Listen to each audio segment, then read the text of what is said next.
itzuliko lehenengo etapa eta iaz amaitu bezala abiatu duzu Iruñarreko itzulia garaipenarekin. Etapa erabakigarria izan da azkenean, 6 esaldi bat osatu da 9 txirrindularirekin eta iesaldiraino eta helmugaraino eta badirudi hartutako denborarekin iesaldi horretako norbaitek irabaziko duela itzulia. Bai, egia esan nahiko goizin da iesaldia eta bai, definitiboa izan dela, ez?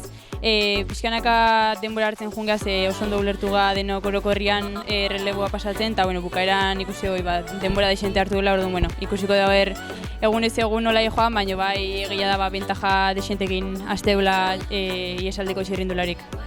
Amaieran markatu iesaldi edo erasoseakera ugari izan dira, baina zu zara mugitu, hori arraro egin zaigu.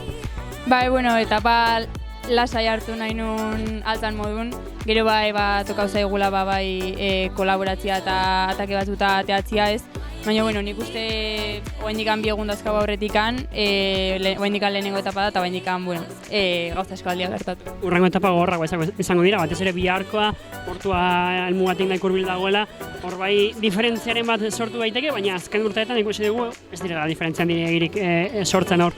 Bai, lehengortean ikusi genuen, bai etapa nahiko gogorragoa dela rekorrido aldetikan, baina azkenean batez gu markatuko deu nola jungoan karrera eta horren arabera izango ala.